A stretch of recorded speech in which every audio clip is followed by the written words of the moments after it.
Mesdames, Messieurs, bonjour et bienvenue. Vous suivez Sir Makosso sur Ziana TV, 100% direct avec un homme qui s'exprime pour la première fois dans les médias de la diaspora. Et merci qu'il ait choisi Ziana TV, puisque Ziana TV est au cœur de l'actualité congolaise et surtout au cœur de l'actualité de la diaspora. Nous sommes donc là au Congo-Brazzaville avec Monsieur Jean-Gustave Tondo. Bonjour. Bonjour, Monsieur Makosso. Merci Jean-Gustave Tondo d'avoir répondu à notre invitation. Vous êtes une figure aujourd'hui connue notamment dans le cadre de la pacification du pôle. C'est vous qui avez signé cet accord du 27 décembre avec le gouvernement au nom du pasteur Ntoumi. Cet accord a été, je dirais, appliqué. Vous faites un premier bilan il y a quelques jours par rapport à un massage d'armes. On va revenir déjà Monsieur Ntondo, est-ce que vous avez un mot préliminaire avant que nous rentrions dans le vif du sujet?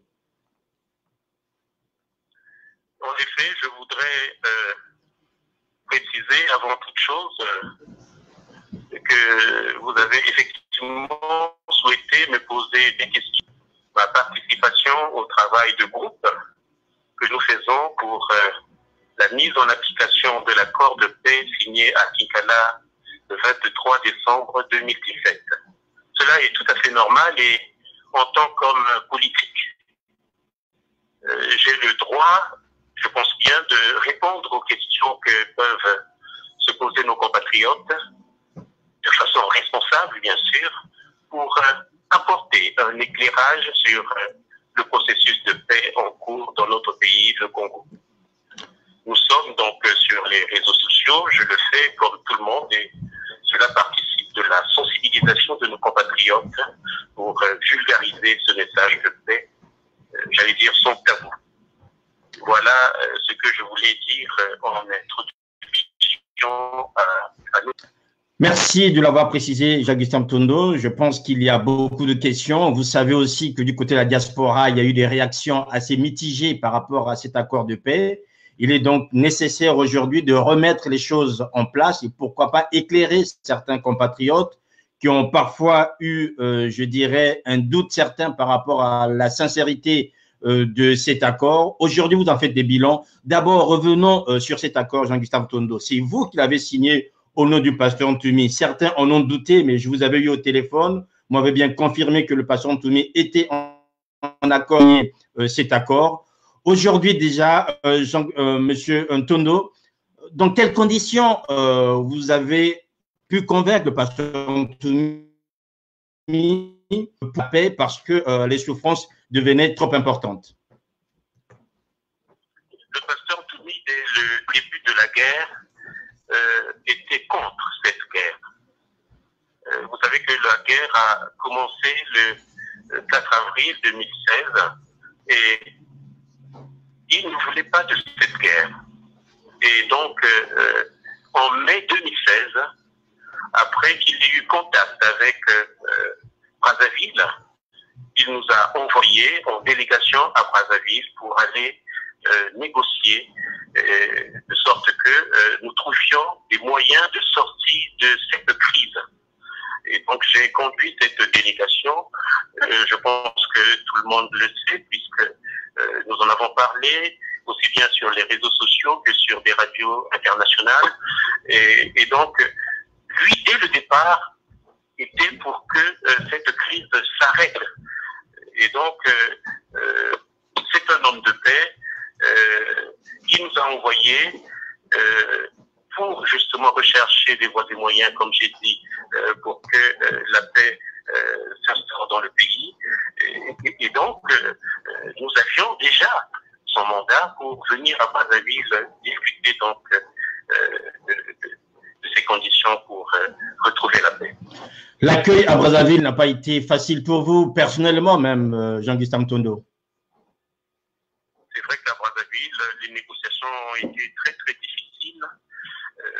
Nous sommes passés par des moments incroyables. J'ai fait la prison, vous le savez. Tout à fait.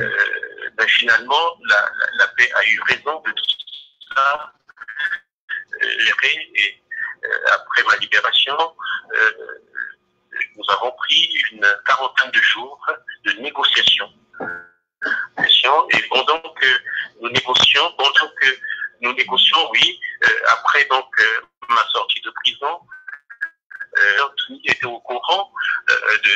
là. Et il était donc toujours avec nous. Nous étions en contact avec lui, puisque vous savez que je n'étais pas seul à sortir de prison.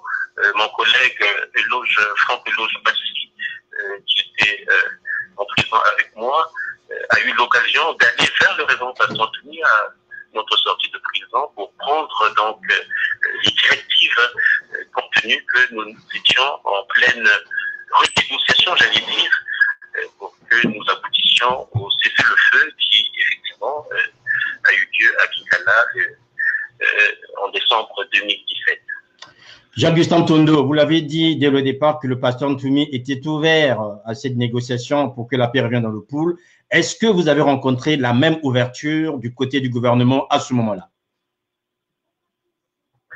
Eh bien, pour que le révérend pasteur Ntoumi nous envoie à Brazzaville, il avait dû, on va dire, échanger avec Brazzaville.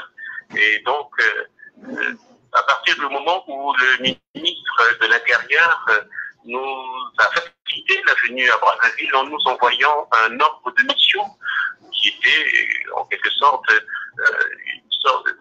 un passeport, on va dire, de sécurité pour nous, parce que nous étions en pleine guerre à ce moment-là, et nous avions donc cet ordre de mission du ministre de l'Intérieur. Cela montrait aussi que de leur côté, ils avaient la volonté de sortir de la crise pour aller vers la paix.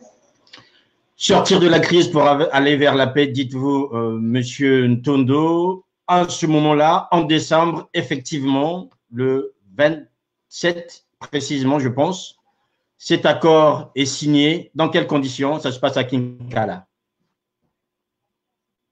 L'accord est signé, donc après 43 jours de négociations à Brazzaville. Les négociations se sont très bien passées et ensuite, ce jour a été choisi, ainsi que le lieu, Kinkala, étant entendu que Kinkala est la capitale du pool. C'est dans de très bonnes conditions que nous sommes allés à Kinkala pour signer cet accord. Mais c'est vrai que personne n'était au courant pour des raisons de sécurité.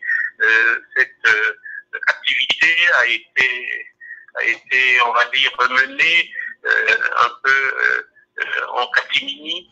Mais une fois à Kinkala, tout le monde était là, ceux qui attendaient étaient dans la salle, et nous avons donc pu dévoiler le motif pour lequel nous étions dans cette salle à Kinkala. Voilà, une fois que vous êtes à Kinkala, cet accord est rendu public le soir. C'est la surprise générale. Vous prenez quand même tout le monde de court, Jean-Gustave Tondo. En effet, nous avons pris tout le monde de court, vu qu'effectivement, pendant les négociations, personne n'était au courant, et cette stratégie avait été mise en place pour éviter des surprises, si on peut dire. Vous savez très bien que, une guerre, dans une guerre, il y en a qui sont pour, il y en a qui sont contre, et donc nous avons voulu travailler, on va dire, en secret, pour ne pas certaines susceptibilités. Et une fois les choses arrondies, une fois les angles arrondis, nous nous sommes rendus donc à Kinkala où nous avons dévoilé l'accord qui était là, l'accord qui avait été donc mis en place. Voilà, vous avez dévoilé cet accord, Jean-Gustave Tondo. Vous avez quand même pu faire face à une bronca, par exemple, du côté de la diaspora, des gens qui n'ont pas compris cet accord, alors que pour certains, la victoire du pasteur Ntoumi était quasiment acquise et qu'ils n'avaient pas à négocier ou à signer un accord. Vous avez bien compris. Est-ce que vous avez compris un peu le trouble suscité ici au sein de la diaspora de la part des partisans du pasteur Ntoumi? Eh bien, le trouble, je ne l'ai pas très bien compris étant loin. Disons que je l'ai compris de loin. Il m'a semblé que l'accord n'avait pas été bien compris par les uns et les autres. D'autant que, vous savez que un accord de paix, c'est une affaire d'initié. Il y avait beaucoup de choses entre les mots, mais nous qui avons signé cet accord, nous savions ce que voulaient dire ces mots. Tout le monde ne pouvait pas le savoir, mais cela avait été fait pour, on va dire, pour sécuriser l'accord lui-même, pour que la chance d'aller jusqu'à son parachèvement. Donc moi, je n'ai pas très bien compris la réaction des uns et des autres, notamment dans la diaspora, et j'étais tout le temps parti dans le pool pour rencontrer le révérend pasteur Touni lui-même, ce qui fait que j'étais pas vraiment disponible pour suivre tout ce qui se passait, tout ce qui se disait dans la diaspora. Mais bon. Vous avez eu un écho? Non, je pense qu'il fallait en arriver là. Il fallait signer un accord de paix. Notre pays avait besoin de paix. Et d'ailleurs, aujourd'hui, dans le pool, je peux vous dire que toutes les conditions sont réunies pour la paix. La paix est pratiquement là. Voilà. Tout à fait, tout à fait. Tout à fait. La paix est pratiquement là, dites-vous, Jean-Gustave Mtondo. Certains dans la diaspora, comme vous l'avez dit, n'avaient pas bien compris. Vous avez eu, depuis la mise en place de cette commission, pas mal de travail dans le pool. Vous avez présenté un bilan par rapport au ramassage des armes. Revenons déjà dans le cadre du recensement, notamment des militants du pasteur Anthony ou des combattants qui étaient dans ce côté. Est-ce qu'aujourd'hui, on sait à peu près le nombre de personnes qui ont besoin de cette réinsertion avant qu'on arrive aux affaires d'armes, sur le ramassage d'armes, Jean-Gustave Tondo? Oui, lorsque nous avons mené cette opération de ramassage d'armes, nous avons travaillé ensemble avec le Haut Commissariat à la réinsertion des ex-combattants. Et les compatriotes nous ont aidés dans le travail qui consistait à identifier les ex-combattants. Lorsqu'un ex-combattant venait donc remettre son arme, il était identifié, il était parce que vous savez que le Haut Commissariat est chargé de la réinsertion des ex-combattants. Après donc ce ramassage des armes que nous avons fait, après tout le travail que nous aurons à faire, il va falloir réinsérer les ex-combattants. Et donc, ceux qui ont fait ce travail avec nous, ceux qui ont fait ce recensement avec nous, ont fait un bon travail et nous savons effectivement qu'il y a environ 6 000 ex-combattants à réinsérer. Le nombre exact, je vais vous le donner, il est de 5 665 ex-combattants à réinsérer. Ces ex-combattants, ces 5 600 ex-combattants ont été donc identifiés et dans 15 centres, les 15 centres de ramassage des armes qui étaient donc disposés à travers le département du pool pendant cette opération. 5 665 ex-combattants identifiés. Voilà, donc 5 665 ex-combattants identifiés. Combien en termes de stades, combien de femmes à peu près? Malheureusement, je n'ai pas ce chiffre. C'est vrai qu'il y a des femmes. Elles sont, il faut le dire, minoritaires. Je n'ai pas le chiffre des femmes. Malheureusement, je n'ai pas ce chiffre. Y avait-il des mineurs dans ce lot? Je pourrais le trouver. Il est possible de trouver ce chiffre, mais il faudra que je vois cela avec nos collègues du Haut Commissariat, ceux qui se sont chargés donc de ce travail d'identification et de recensement des ex-combattants. Y avait-il des mineurs parmi ces ex-combattants, Jean-Gustave Tondo? Il n'y a pas de mineurs parmi les ex-combattants. À ma connaissance, il n'y a pas de mineurs parmi les ex-combattants. Personnellement, j'en ai pas vu. Non, je crois qu'il n'y a pas de mineurs parmi les ex-combattants. Les dégâts de cette crise ont-ils été évalués à hauteur de combien, si cela a été fait, Jean-Gustave Tondo? J'ai pas bien compris votre question. Est-ce que les dégâts aujourd'hui matériels ont été évalués par la commission? La commission n'a pas cette charge, ce travail d'évaluer les dégâts que nous avons enregistrés pendant la guerre. Ça, c'est le travail du gouvernement. Nous ne savons pas, nous n'avons pas fait ce travail-là. ce travail-là n'est pas à nous. Ce n'est pas à nous de le faire. Donc, en tout cas, lorsque nous regardons l'accord de cessez-le-feu et de cessation des hostilités, il ne nous demande pas de faire ce travail d'évaluation des dégâts enregistrés pendant la guerre. Non, non, non. J'ai l'accord sous les yeux. Il n'y a pas ça dans l'accord. Donc, nous n'avons pas fait ce travail. C'est un travail qui revient au gouvernement. Voilà, donc en attendant que le gouvernement fasse ce travail, mesdames, messieurs, vous êtes donc en direct sur Ziana TV. Mon invité dans 100% direct aujourd'hui, c'est Jean-Gustave Tondo, qui a été le représentant du pasteur Ntoumi pour la signature des accords de paix, de cessation d'hostilité dans le pôle. Il est notre invité aujourd'hui afin que nous comprenions déjà la démarche qui a été celle du pasteur Ntoumi, le sens de cet accord et aujourd'hui le bilan qui en est fait par rapport au ramassage d'armes. Alors, revenons maintenant aux armes.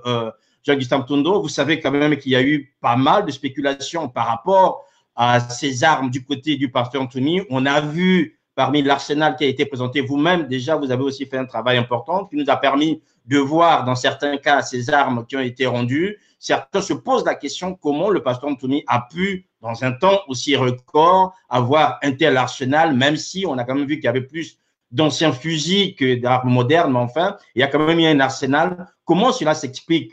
Pour certains, ils se disent, mais voilà, peut-être que le pasteur Ntoumi a-t-il bénéficié des complicités des hauts cadres de l'armée tels qu'on l'a entendu, ou bien ce sont des armes qui étaient à disposition de ces 5600 hommes et qu'il était nécessaire de rendre aujourd'hui, Jean-Gustave Tondo?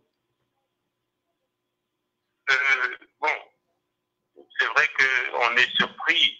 La guerre a quand même duré 2 années. Et au cours d'une guerre, il se passe beaucoup de choses. Les armes, bon, c'est vrai qu'il y avait, j'ai les chiffres sous les yeux, 800, je pense, à peu près, 800 en PMACA, il y a 872 PMACA, en fusil de chasse, il y a 2358 fusils de chasse. Vous savez que le Poul est une région traditionnellement de chasse. Les gens vivent de la chasse et les armes de chasse, eh bien, il y en a toujours eu dans le Poul. Dans toutes les familles du Poul, vous avez des armes de chasse. Et quand un événement de cette envergure arrive, ben, les gens pour faire face, eh bien, ils se servent de ces armes de chasse. Les gens sont surpris, mais les gens ne savent pas que dans le Poul, on pratique la chasse. Et dans chaque famille du Poul, il y a des armes de chasse. Parce qu'on chasse pour vivre.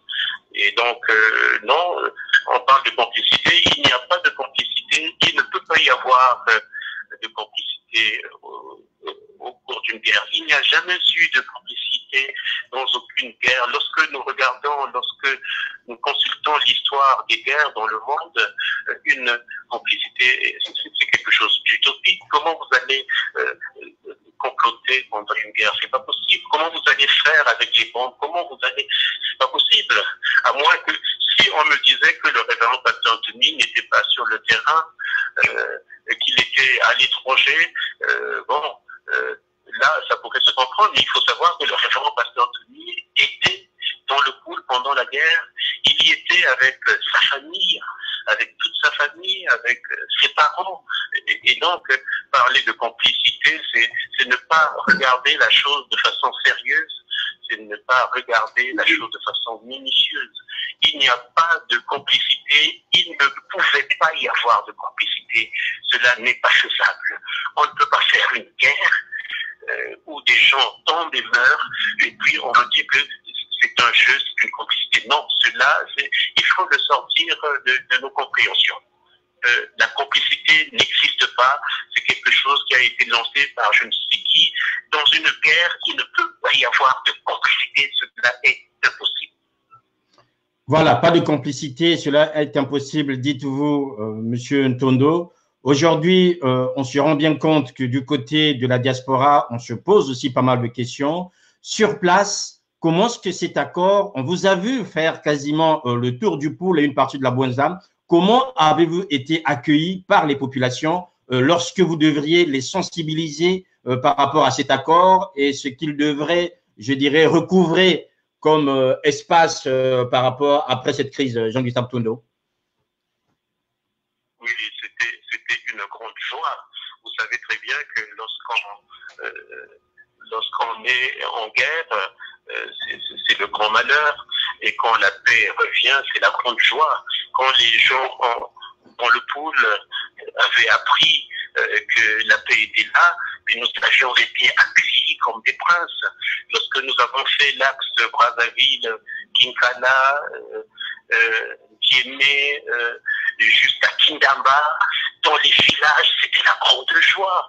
Les familles arrivaient avec plein de choses à nous offrir, des bananes, des arachides. Mais ils étaient heureux de voir que la circulation reprenait. Ils étaient heureux de voir que la paix était de retour. C'était la très très grande joie et nous avons été accueillis vraiment très très favorablement par les populations parce que les populations attendaient cette paix. Les populations, je ne sais pas quelles sont ces populations qui pouvaient être pour la guerre, pour que la guerre se poursuive. Tout le monde attendait la paix et quand la paix est arrivée, c'était un grand bonheur pour tout le monde.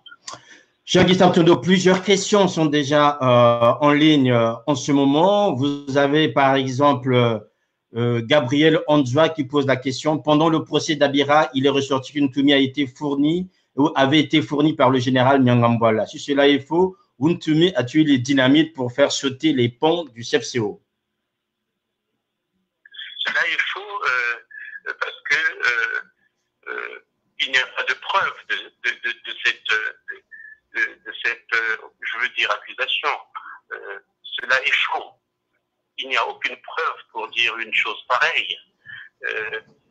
Nyangambwala avait rencontré le révérend pasteur Tumi, je pense, en 2013, pour conforter la paix qui était dans le pays à l'époque.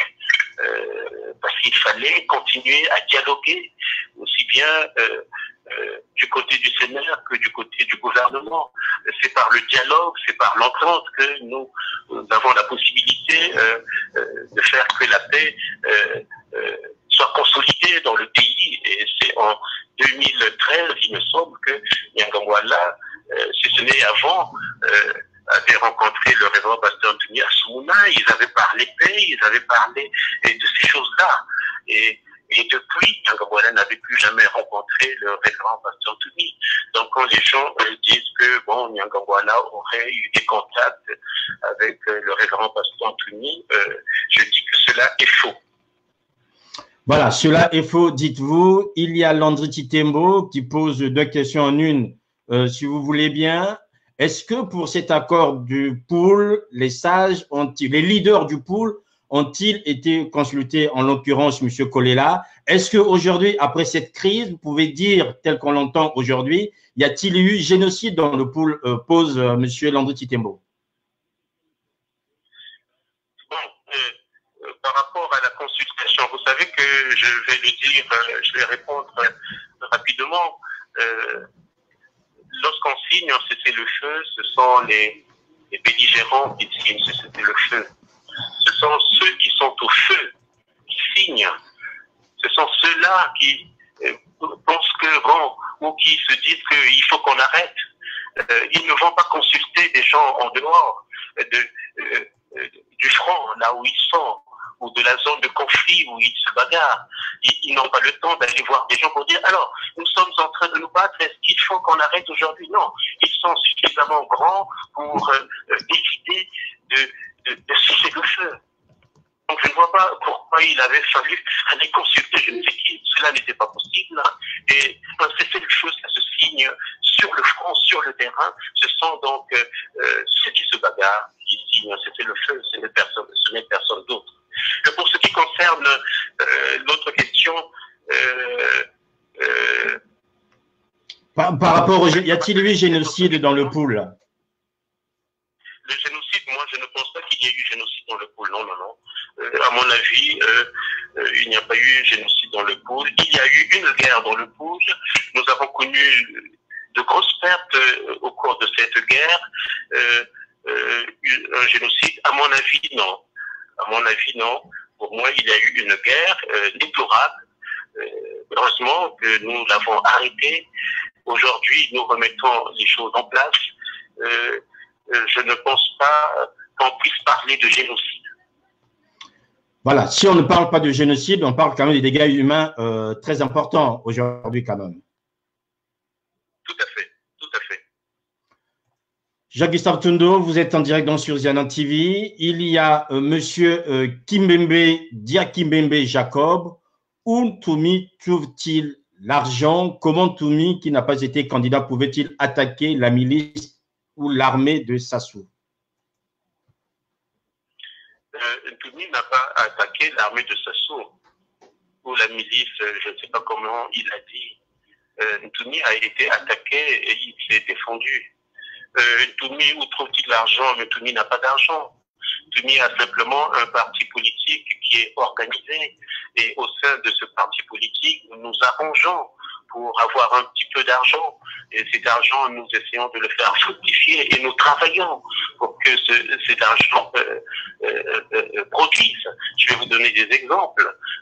En tout cas, au sein de notre parti, le Conseil national des Républicains, chaque mois, nous contribuons, nous faisons des cotisations et par rapport au fait que nous avions des jeunes qui n'avaient rien à faire, qui traînaient, nous avons, avec cet argent, acheté des tracteurs, nous avons pu donc travailler la terre dans des villes comme Mayama, comme Kindamba, comme et d'autres, Finza, où nous avons fait travailler les jeunes.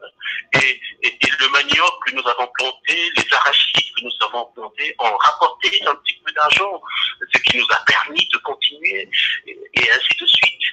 Nous travaillons, cela nous permet d'avoir un petit peu d'argent, et cet argent nous permet de construire des écoles, parce que bon, les enfants ont besoin d'aller à l'école. Vous savez que au Congo, beaucoup d'écoles sont privées aujourd'hui et tout le monde n'a pas la possibilité de payer tout ce qui est demandé dans ces écoles privées.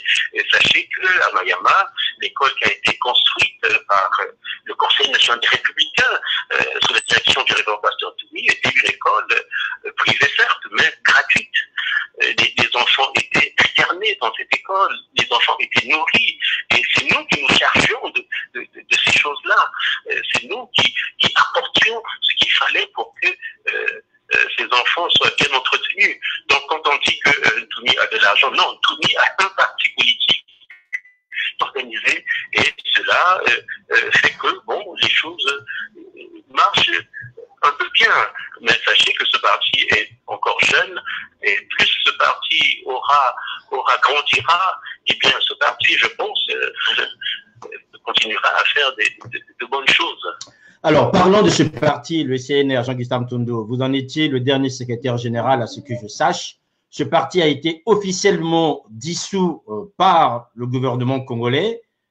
Où en êtes-vous aujourd'hui? Puisque la paix est revenue, est-ce que le CNR va renaître de ses cendres? Oui, une précision. Tout d'abord, le CNR n'a pas été dissous, il a été suspendu provisoirement. Voilà le terme officiel. Mais le CNR ne figure pas dans les 40 partis officiellement reconnus. Monsieur Ntondo? Le CNR a été suspendu, il n'a pas été dissous. Alors, et donc, une fois que nous avons cessé les hostilités dans le département du Poul, le révérend pasteur Toumi va pouvoir sortir de là où il est. Nous allons organiser une sortie officielle avec le concours du ministère de l'Intérieur. Et à partir de là, le parti notre parti politique, en tout cas, le Conseil national des Républicains CNR, qui est à ce jour suspendu, sera réhabilité et nous pourrons recommencer à participer au débat politique dans le pays. Vous dites suspension et pourtant votre parti aujourd'hui ne figure pas dans les 40 partis reconnus officiellement par le ministère de l'Intérieur, puisque même des partis plus anciens ne figurent pas dans cette liste officielle du gouvernement. Simplement parce que nous sommes suspendus. Dès que notre suspension sera levée, notre parti sera pris en compte par justement le ministère, parce que nous sommes en règle de toute façon par rapport à tout ce qui est demandé pour qu'un parti puisse être pris en compte dans les partis considérés, on va dire, valables dans le pays. Vous étiez, Jean-Christophe Tondo, tout dernièrement, avec la commission rencontrer les pasteurs soumis. C'est là où nous l'avons vu après tant d'années de clandestinité. Aujourd'hui, certains se posent la question, pourquoi ne rentre-t-il pas à Brazzaville? Il avait, c'est vrai, posé des conditions en disant que ses biens étaient occupés. Est-ce que le gouvernement aujourd'hui, ou vous, l'homme de la commission, quel travail faites-vous afin que tout rentre dans l'ordre et qu'il rentre officiellement dans Brazzaville d'ici peu? Vous savez, nous avons un accord qui est la direction, si vous voulez, de ce que nous faisons. Nous avons voulu suivre un parcours rigoureux mais directif dans ces enjeux de la consolidation de la paix. C'est ce feu que nous avons signé à Kinkana pour garantir la sécurité des populations en cours de réinstallation dans leur localité d'origine. C'est vrai que le révérend pasteur Denis est aussi un homme qui a une famille et qui doit pouvoir se réinstaller chez lui. En tout cas, c'est à Mayama qu'il se réinstallera. Mais pour faire cela, de façon rigoureuse, comme j'ai dit, nous avons commencé par cette première opération qui est la sensibilisation, dire aux gens que la paix était là. Et ensuite, nous avons ramassé des armes pour qu'il y ait une sécurité et que les gens puissent rentrer chez eux sans problème. Et ensuite, nous allons aller vérifier si... parce que lorsque nous avons sensibilisé et communiqué avec les populations pour vulgariser ce message de paix, nous avons enlevé les barrières sur les routes. Nous avons fait de sorte que aujourd'hui, on peut parler de la libre circulation des personnes, des biens et des services dans notre pays. Voyez-vous, nous avançons par étapes. Après cette première phase de sensibilisation, nous sommes passés au ramassage des armes. Le révérend pasteur Anthony va s'installer chez lui et ensuite nous allons continuer comme ça. Nous ne voulons pas tout faire à la fois, tout mettre dans le même panier. Nous faisons ce travail par étapes. À ce jour, nous avons fait 2 opérations. Une première opération de sensibilisation et de communication, une deuxième opération de ramassage d'armes pour sécuriser les populations, et nous allons aller vers ces populations pour voir comment elles vivent, nous allons voir comment ça se passe, et cela on pourrait l'appeler la normalisation de la vie. C'est l'opération qui va suivre, et pour que les choses soient au point, on va dire. Il y a Oliver Anissé qui pose la question suivante, Jean-Gustave Tondo, que vous évoquiez en fait un peu les circonstances dans lesquelles vous avez déjà parlé, mais peut-être qu'il en a besoin de bien comprendre, dans lesquelles les fameux accords furent signés. Est-ce la signature de cet accord sans l'aval au départ du pasteur Ntoumi n'a pas été une forme de contrepartie pour votre mise en liberté? La signature a eu l'aval du pasteur Anthony. Lorsque Franck Loge-Cassi et moi-même, nous avons été libérés, le pasteur Anthony s'est exprimé sur les réseaux sociaux pour dire que nous étions libérés et qu'ils attendaient le résultat des négociations qui étaient en cours. Nous avons signé avec l'aval du révérend pasteur Anthony. Le révérend pasteur Anthony savait que nous étions en négociation. Franck Loge-Passy est allé vers le révérend pasteur Anthony avec une équipe pour prendre des directives du révérend pasteur Anthony parce que nous étions en négociation. Quand les gens disent que nous avons signé cet accord sans l'aval du révérend pasteur Anthony, ils se trompent. Les gens se trompent. L'accord a été signé avec l'aval du révérend pasteur Anthony. Mais c'est vrai que l'accord a été écrit d'une certaine façon. Et il a surpris un certain nombre de personnes, dont des personnes de chez nous aussi. Mais ensuite, nous avons expliqué. Nous avons expliqué pourquoi cet accord avait été écrit de cette façon-là. Et comme je disais tout à l'heure, l'accord est une affaire d'initiés. Et nous qui l'avons signé, nous qui étions là pendant ces négociations, nous savions très bien ce que voulaient dire ces mots, ce que cachaient certains mots, ces mots qu'on n'avait pas dit ouvertement. Voilà, vous saviez ce que ça cachait, Jean-Gustave Ntondo. Est-ce que on sait aussi qu'avec vous et bien d'autres, quasiment sur le plan national, de nombreux militants du CNR avaient été arrêtés et emprisonnés. Il y a Gabriel Andouin qui pose la question suivante. Sur toute l'étendue du territoire national congolais, des militants du CNR avaient été arrêtés. Je citerai Maître Wang et Dieudonné Nzengi. Est-ce que votre fameux accord a permis la libération de ces derniers? Oui, M. Nzengi, M. Wang sont libérés. C'est l'accord qui a permis justement la libération de tous les prisonniers proches du révérend pasteur Tony. C'est vrai que lorsque vous lisez l'accord, nous ne parlons pas de la libération de ces personnes. Mais nous avions en annexe de l'accord, ce qui n'a pas été mis à la portée de tous, un papier sur une liste en fait de ces personnes qui étaient détenues et qui ensuite ont été libérées.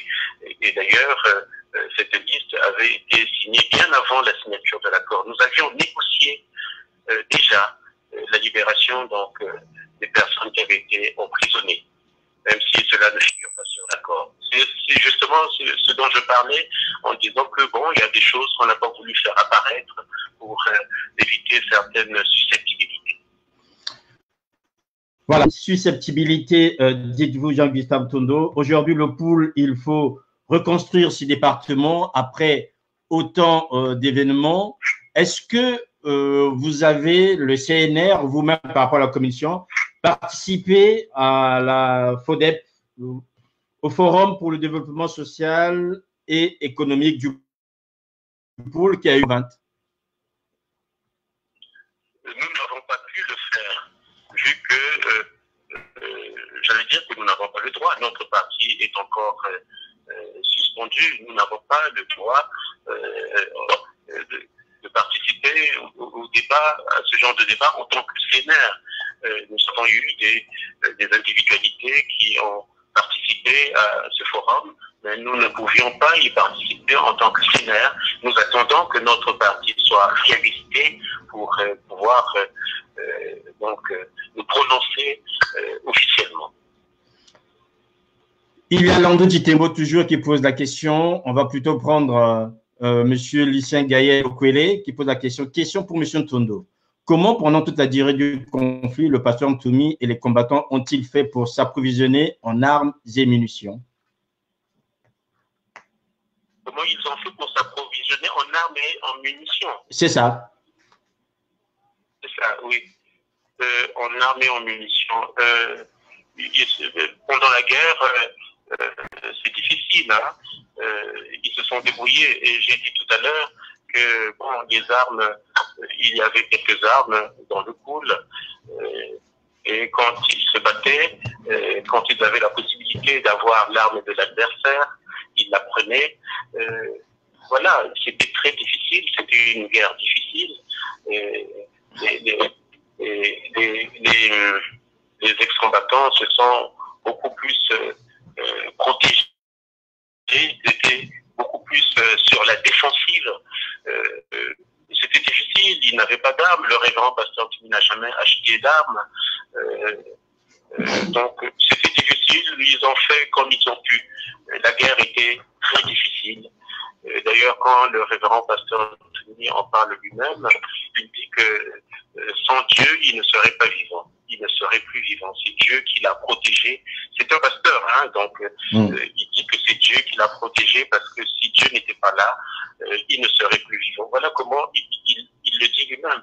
Donc les armes, les ex-combattants n'en avaient pas, il leur arrivait d'en avoir au cours de la guerre, et voilà. Mais les Congolais savent un peu ce qui s'est passé, en tout cas ceux qui sont ici sur place. Non, il n'y a pas eu de c'était une guerre difficile. Les ex-combattants pouvaient rester des jours sans manger parce qu'il n'y avait pas à manger. Mais bon, il fallait continuer à tenir. Ils ont tenu et nous sommes finalement arrivés donc à ce cessez-le-feu, ce qui a fait que les gens ont été soulagés. Il y a aussi Cédric Moubélé qui pose la question suivante.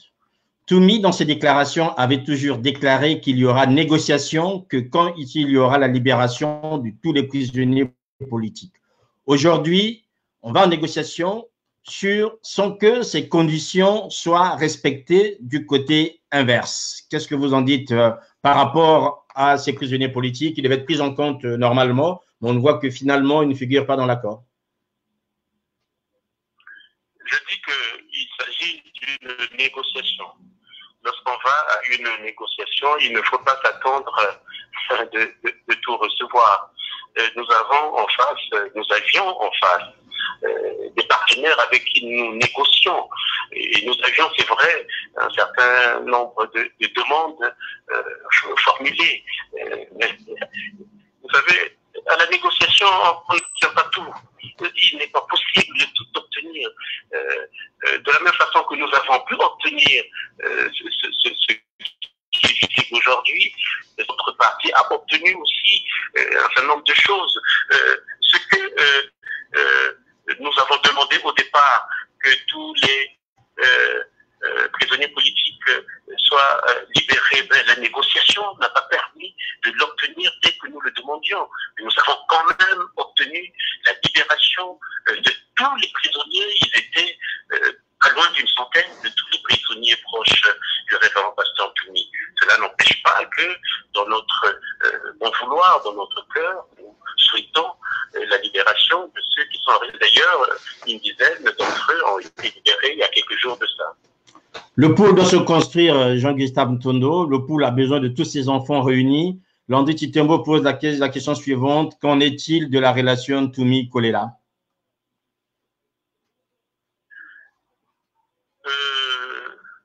La relation Toumi-Kolela, bon, ce sont deux fils du pôle. Pour le moment, Toumi n'est pas encore visible, entre guillemets. Je veux dire par là qu'il le sera une fois qu'il aura réintégré sa résidence. Et à ce moment-là, il pourra se déployer, non pas seulement au niveau du pôle, mais à travers tout le pays. C'est vrai qu'il faut prioritairement reconstruire le pôle, parce que cette région, ce département a connu les affres de la guerre et nous aurons, c'est vrai, maille à faire pour faire ce travail.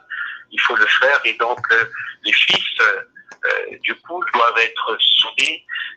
Je pense qu'une fois que le révérend pasteur Toumi, une fois son parti remis en scène, prendra le contact avec les fils du pôle, travaillera avec tout le monde pour que les choses aillent de l'avant, pour que le pôle soit reconstruit, pour que le Congo avance. Voilà, il faut que le Congo avance. Jean-Gustave Ntondo, revenons sur la réinsertion. Le pasteur Toumi n'est pas à son premier conflit avec le gouvernement. Il a été membre, avec rang de ministre, membre du gouvernement pour la réinsertion par rapport aux guerres précédentes. Aujourd'hui, il faut parler de réinsertion. Certains de vos camarades que j'ai pu avoir très souvent ont souligné qu'il avait été privé des moyens afin d'aller au bout de sa démarche. Est-ce qu'aujourd'hui, vous croyez à la sincérité du gouvernement pour insérer ou réinsérer ces jeunes combattants qui ont été recensés au nombre de plus de 5000 en ce moment? Oui, nous militons, j'allais dire, mordicus pour réalisation et l'instauration d'une paix durable dans notre pays. Mais lorsque nous regardons l'accord de Douala, l'accord parle de ce processus de démobilisation, de réinsertion professionnelle, sociale et économique des ex-combattants après le ramassage des armes. Et je disais tout à l'heure que lorsque nous avons fait notre travail, des amis du Haut Commissariat à la réinsertion des ex-combattants sont venus travailler ensemble avec nous pour identifier, pour recenser les ex-combattants, parce qu'il va falloir les réinsérer. Voyez-vous, et ce travail va être fait par cette maison, le Haut Commissariat à la réinsertion des ex-combattants. Cette maison, c'est le gouvernement de la République, et le gouvernement mettra avantageusement à son profit toutes les leçons tirées des expériences passées pour que cette fois-ci la réinsertion fonctionne. Moi, je crois que les choses vont fonctionner et que la paix va être assise, la paix va être durable dans notre pays. La paix durable, on parle de réinsertion des combattants. Or, il y a la population elle-même aussi qui a besoin de retrouver, je dirais, un espace pour mieux vivre. Quelles sont aujourd'hui les solutions ou encore les pistes qui sont creusées par la Commission afin que les populations se réinstallent et aussi des outils ou des moyens pour leur réinsertion sociale? Oui, c'est vrai que la population a besoin de réinsertion sociale. Et pour cela, la première des choses qui a été faite, c'était qu'elle puisse circuler librement, qu'elle puisse rentrer chez elle, parce que les populations ont vraiment souffert lorsqu'elles étaient déplacées, n'étant plus chez elles. Vous savez que le pôle est proche de Brazzaville et beaucoup de populations du pôle se sont retrouvées à Brazzaville, mais les conditions de vie au village et à Brazzaville ne sont pas pareilles. Ces déplacés ont donc subi les contre-coups agressifs d'une vie en errance, on va dire. Et nous travaillons effectivement pour que la vie soit normalisée dans le pôle. Et la troisième opération consistera à faire un focus sur la normalisation de la vie, ce qui veut dire aller donc vers ces populations pour les visiter, voir si les hôpitaux fonctionnent, voir si les écoles fonctionnent, voir si les administrations fonctionnent. C'est la troisième opération qui va suivre, qui va donc toucher à la normalisation de la vie pour que ces populations puissent vivre dans la sérénité. Par rapport à l'urgence, est-ce que la Commission participe aussi pour apporter notamment les premières nécessités en termes d'urgence pour ces populations? Nous travaillons effectivement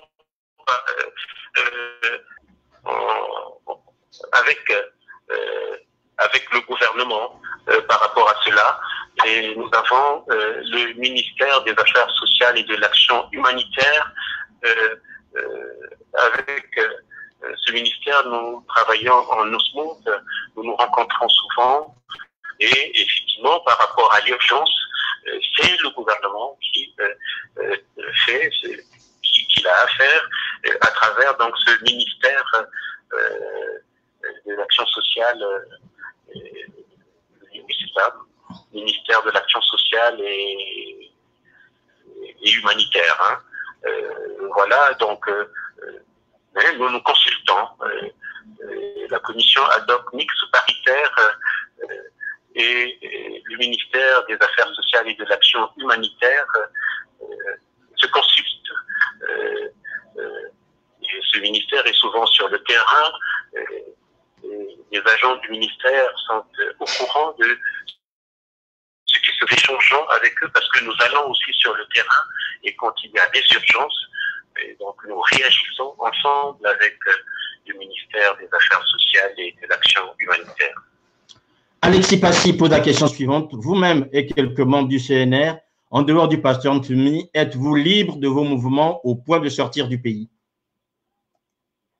Oui, je connais Alexis Si je le salue, c'est un frère. Nous étions ensemble en France. Je suis très heureux de voir qu'il va bien. Non, nous sommes libres. D'ici là,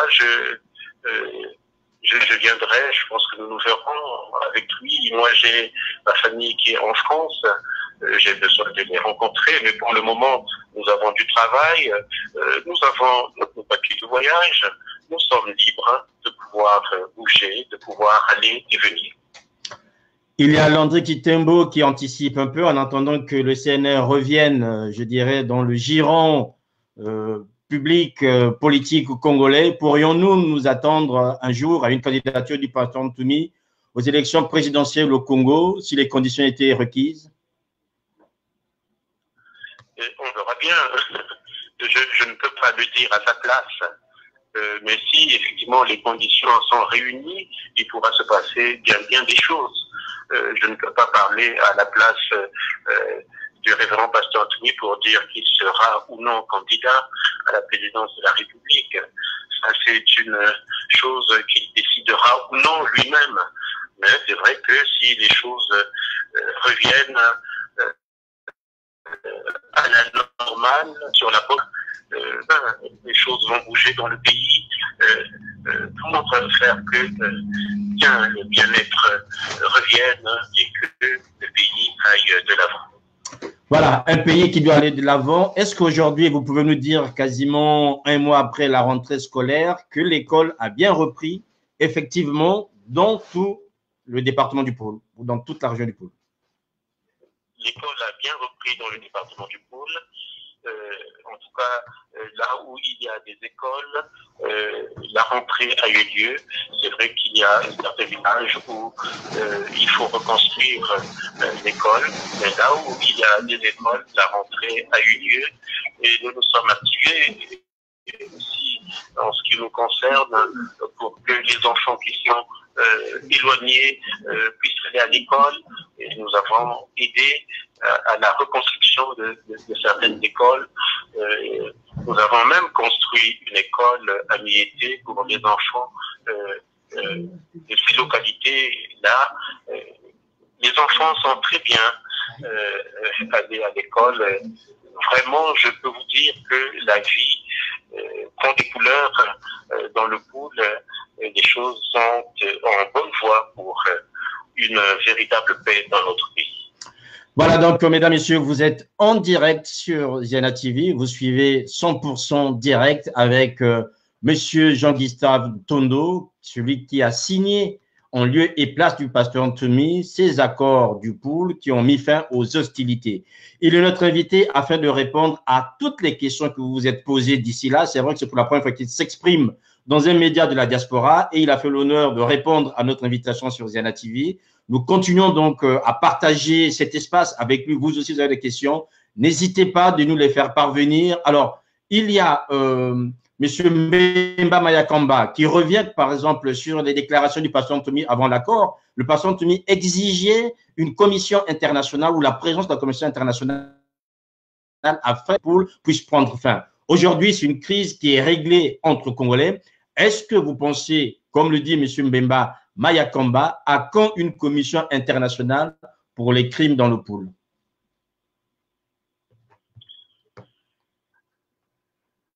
Alors, comme j'ai dit tout à l'heure, lorsqu'on va à une négociation, on a un certain nombre de choses dans sa gibecière. Une fois la négociation faite, on a pu récolter ce qu'on a pu avoir. Mais il faut bien savoir que il est difficile lorsque vous allez à cette négociation de pouvoir vous imposer à 100%. Il n'est pas possible de s'imposer à 100%, ou alors ce n'est plus une négociation. Nous avons en face un partenaire qui a aussi des choses à dire, qui a aussi des exigences, et donc il faut partager le gâteau au milieu. Voyez-vous, il y a des choses que nous avons obtenues il y a des choses que nous n'avons pas obtenues, si le fait de travailler entre nous au Congo, si cela permet d'avancer, d'aller vers une consolidation de la paix, est-ce que c'est mauvais? Je ne crois pas. En tout cas, pour le moment, c'est vrai qu'il n'y a pas, on va dire, un médiateur au milieu de tout ce qui se fait, mais nous voyons bien que les choses avancent et la commission ad hoc qui est mixte et paritaire travaille de façon collégiale. Les choses avancent très très bien. Je ne dis pas qu'elle n'aurait peut-être pas été mieux si on nous avait assisté. Je n'en sais rien. Mais nous avons obtenu cela. C'est ce que nous avons obtenu pendant les négociations que nous avons eues. Et nous voyons que, en tout cas, depuis le 23 décembre 2017, le jour de la signature de l'accord, nous cheminons vers l'éclosion d'une paix dans notre pays. Éclosion de la paix dans le pays, il y a Louis Mbamba Tondou. Pour le CNR, le pouvoir actuel est-il légitime? Mais le CNR n'est pas encore là. Comme je disais tout à l'heure, le CNR est, c'est vrai, suspendu et je ne peux pas prendre la parole comme ça officiellement au nom du CNR. Voilà pourquoi, dès le départ, j'avais précisé que je parlais, c'est vrai, en tant qu'homme politique, mais de façon personnelle. Je ne voudrais pas m'engager par rapport au CNR qui, pour le moment, n'a pas le droit de parler politique parce qu'il est encore suspendu. Lorsque le CNR sera rétabli, le CNR regardera toutes ces questions et nous donnerons notre point de vue sur ce genre de questions. Voilà ce que je pouvais répondre à notre compatriote. Landry Chitembo, qui est bien inspiré cet après-midi, tel que vous pouvez le constater, Jean-Gustave Tondo, pose la question suivante. Maintenant que les accords ont été signés, y a-t-il des points qu'il aurait voulu renégocier dans un futur proche? En parlant de vous. Parlons de... Est-ce qu'il y a des points, maintenant que l'accord a été signé, est-ce qu'il y a des points qu'il faudrait renégocier ou encore d'autres éléments à faire rentrer pour étoffer, je dirais, cet accord? Non, je pense que l'accord est bien comme il est. L'accord, je trouve qu'il a pris en compte tout ce dont on a besoin pour aller vers la paix. Toutes les garanties y sont. Une fois que le processus de paix sera parachevé, une fois que tout sera dans la normalité, rien n'est parfait, il y aura des choses qu'on pourra regarder et par le dialogue, on pourra toujours regarder ces choses-là et puis redresser ici ou là où effectivement les choses n'ont pas été, on va dire, n'ont pas été parfaites. Jean-Gustave Tondo, comme vous le savez très bien, dans cette crise du pool, les femmes payent un lourd tribut. On ne va pas rentrer dans les détails. Or, quand nous avons vu la constitution de cette commission dans laquelle vous participez, il n'y a qu'une seule femme. Est-ce que cette femme, c'est vous qui l'avez emmenée ou bien est-elle venue de la part du gouvernement? Pourquoi n'y a-t-il pas des femmes dans cette commission? Est-ce que vous n'en avez pas trouvé? Y a-t-il eu un problème ou bien ça reste une affaire d'hommes finalement, alors que les femmes, on sait qu'elles doivent payer et qu'elles continuent à payer un tribut quand même assez lourd? Oui, c'est vrai qu'il n'y a pas de femmes dans notre commission. Je ne sais pas pourquoi il n'y a pas de femmes dans notre commission. Mais de votre côté, est-ce que vous n'avez pas des femmes à proposer pour qu'elles puissent figurer dans cette commission, pour qu'elles puissent participer? Bon, nous n'en avons pas proposé parce que certainement qu'elles n'étaient pas disponibles. Et puis nous sortions de moments de tumulte, de moments difficiles. Et dans ce genre de situation, on a tendance à protéger la femme et ce sont les hommes qui prennent les devants.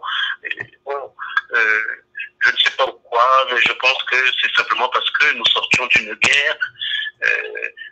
Ce sont en général les hommes qui font la guerre. Eh bien, Et ce sont les femmes qui la subissent, hein, la plupart du temps. Hein. Pardon? J'ai dit la plupart du temps, ce sont les femmes qui la subissent. Oui,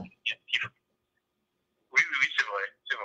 Mais bon, mais là, peut-être que c'est une erreur de notre part de n'avoir pas pensé aux femmes, mais il me semble que, bon, ce qui me vient à l'esprit, c'est que les femmes, je pense qu'il valait mieux les protéger et puis regarder ça d'homme à homme. Est-ce que d'homme à homme, c'est toujours, ça reste toujours assez viril finalement? Oui, mais ensuite les femmes apparaîtront. Nous allons faire ce travail, nous allons mettre les choses en place, mais les femmes, elles sont déjà là d'ailleurs, elles vont pouvoir appuyer, travailler, et puis les choses vont avancer. Voilà, faire avancer les choses, dites-vous. On a beaucoup parlé du pool. Or, votre commission s'est aussi rendue dans la Bwenza, puisqu'il y avait des populations qui s'étaient déplacées pour être en sécurité dans ce coin-là. Où est-ce que vous en êtes avec ces populations? Ont-elles pu rentrer? Quelle est la situation aujourd'hui dans la Bwenza, selon votre évaluation, M. Ntondo?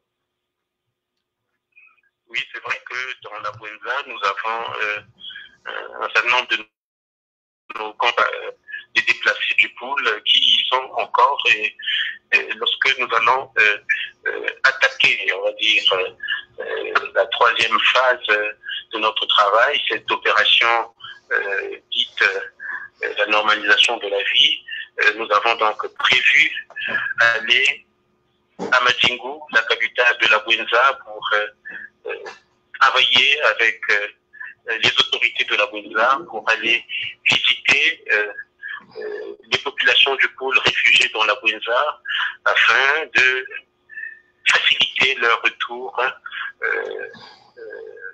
dans le pôle avec un accompagnement psychologique, sachant que bon, dans ce genre de cas, hein, lorsqu'on sort d'une guerre, il y a des traumatismes dont il faut tenir compte.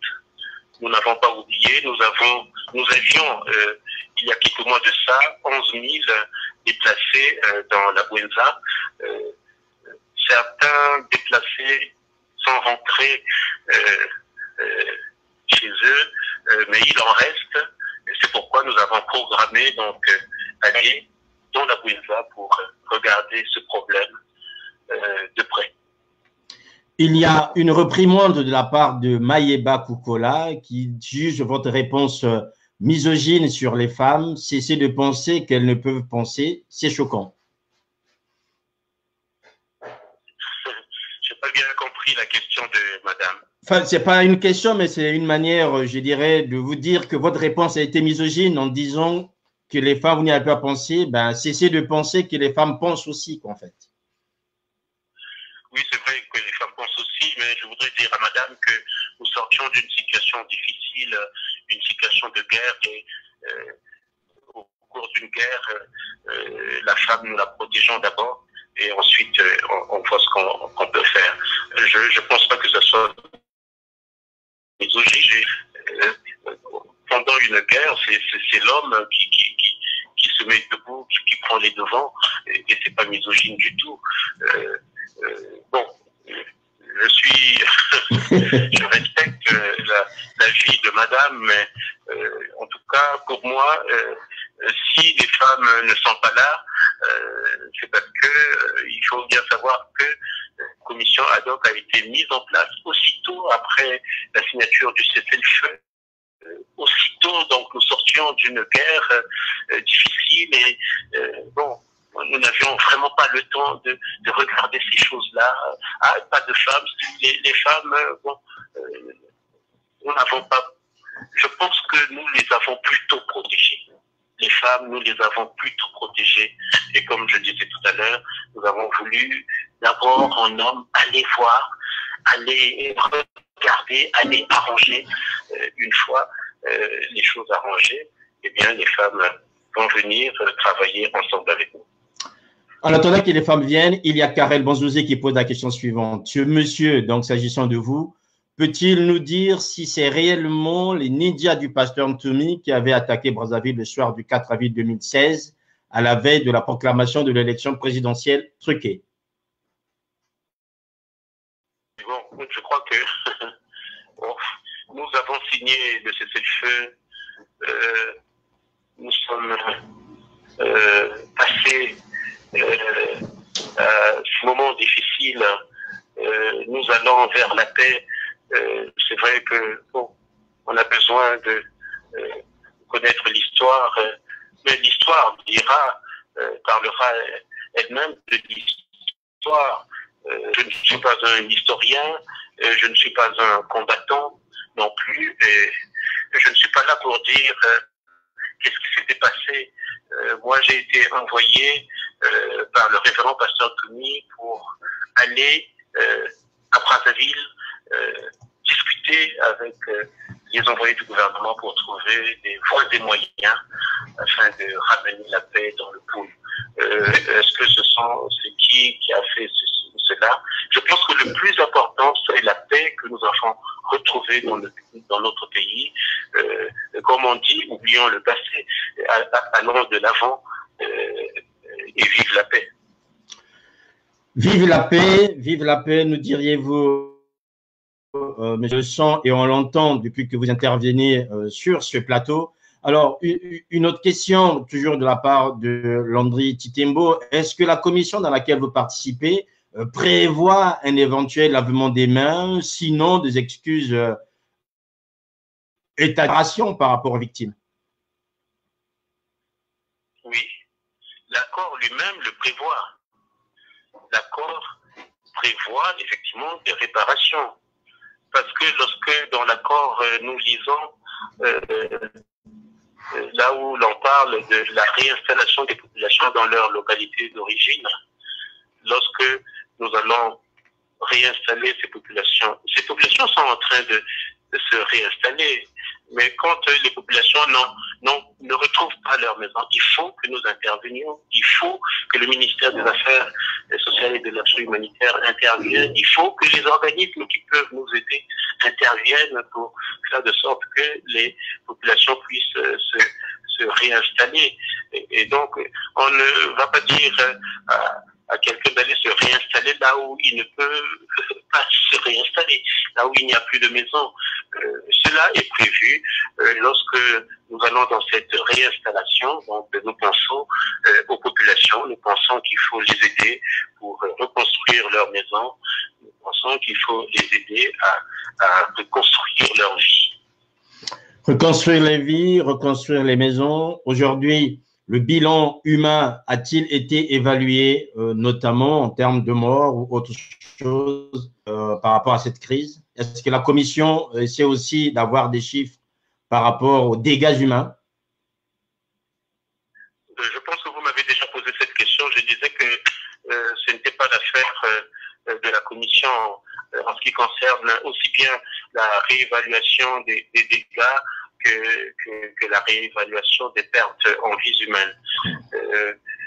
Parce que vous savez que la commission est arrivée, bon, elle a été mise en place après donc la signature de l'accord, mise en place par le gouvernement sur la base donc, de cet accord.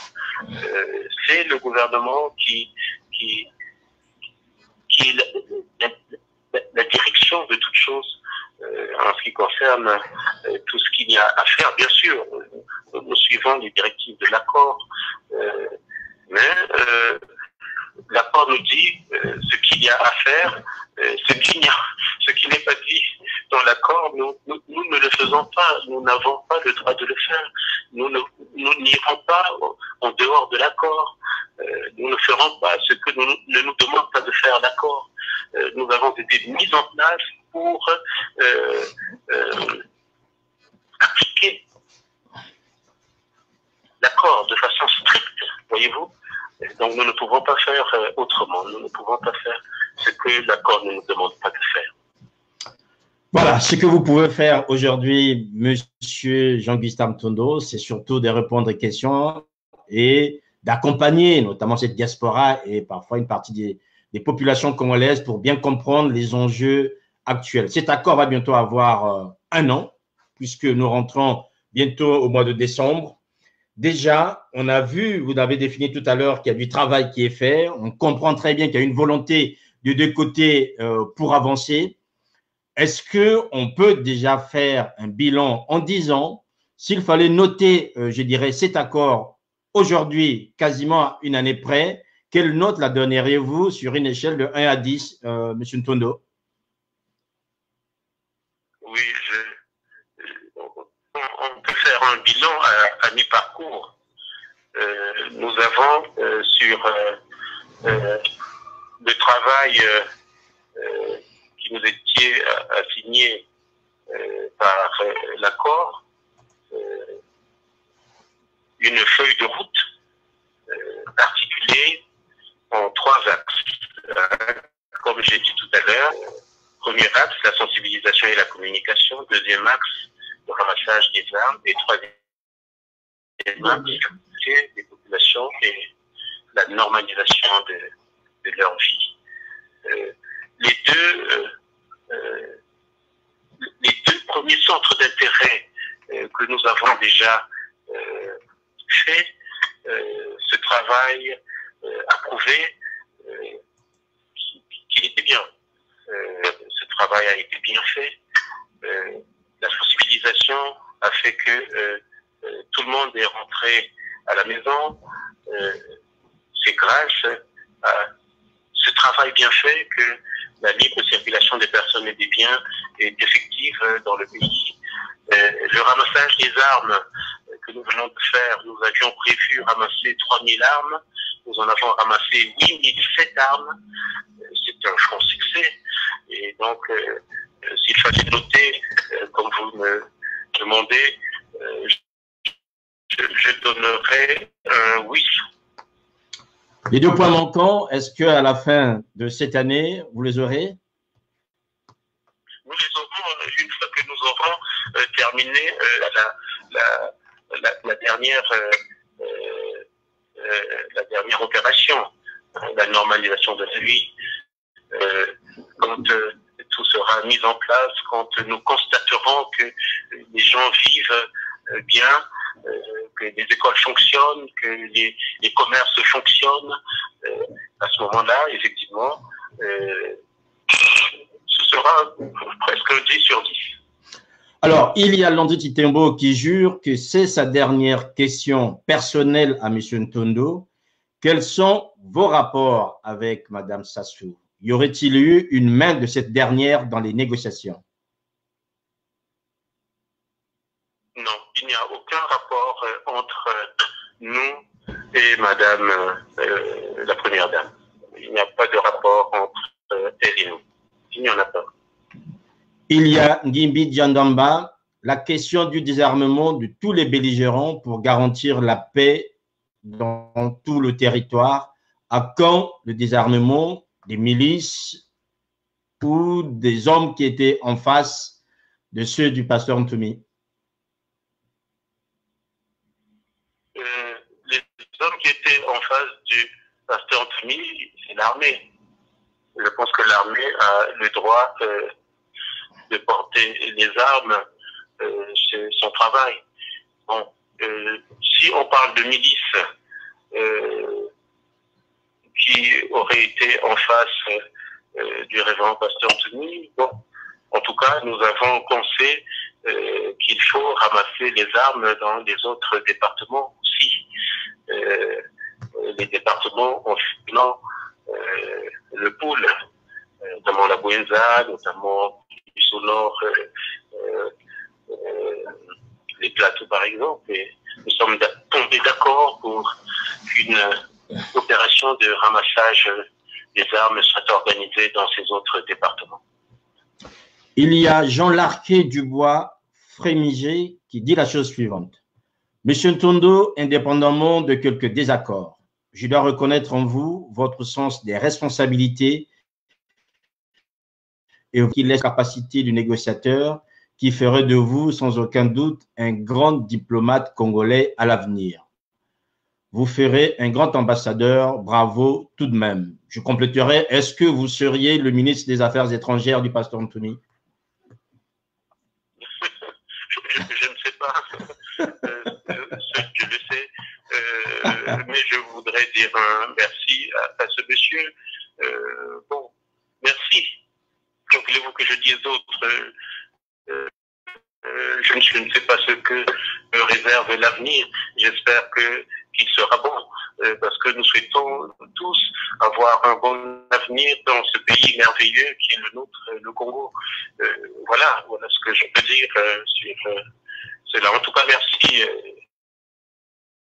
à monsieur. Wabaluku, la politique est articulée sur le rapport de force. Même dans la loi, on peut ajouter des alinéas. Il faut apprendre à faire la politique autrement. On peut très bien modifier une disposition dans une discussion. J'ai du mal à vous suivre. Ah oui, c'est ce qu'il dit, oui. C'est ça. Oui, c'est vrai, cela est faisable, mais je suis d'accord avec lui. J'ai dit tout à l'heure que nous avons un accord qui nous donne un certain nombre de directives, mais cela n'empêche pas qu'une fois que l'application de cet accord est faite, que dans le dialogue, en fait, dans le dialogue qui va suivre, parce qu'il faudra instaurer un dialogue permanent dans les institutions de la République pour que l'entente soit permanente, pour qu'il n'y ait plus ce genre de tumulte, ce genre de crise que nous avons connu.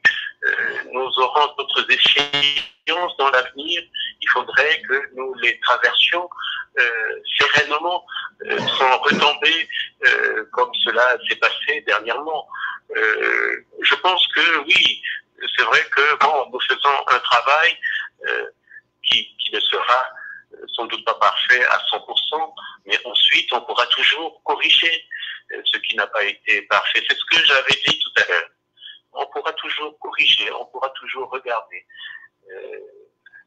C'est tout à fait cela. Nous arrivons à la fin de cet entretien. Une question. Est-ce qu'aujourd'hui, on peut être jeune, avoir sur soi une écharpe violette, parfois les cheveux rasta, et se promener librement dans Brazzaville et dans le pôle? Lorsque nous sommes allés à l'OTT, nous sommes allés à l'OTT en délégation de la commission ad hoc mixte paritaire. L'accord venait à peine d'être signé. J'ai vu des militaires en armes et un jeune ex-combattant en lox avec une écharpe violette. Ils marchaient ensemble. Non, cela n'est plus interdit. L'écharpe violette, bon, c'est la couleur. Les partis ont des couleurs. Je sais pas, le MCDBI a ses couleurs, le PCT a ses couleurs. Pourquoi le CNR n'aurait pas ses couleurs? En tout cas, une fois que le CNR sera réhabilité, vous verrez encore mieux les couleurs du CNR. Maintenant que la paix est là, que les hostilités ont cessé, les partis ont le droit de vivre normalement, de travailler normalement.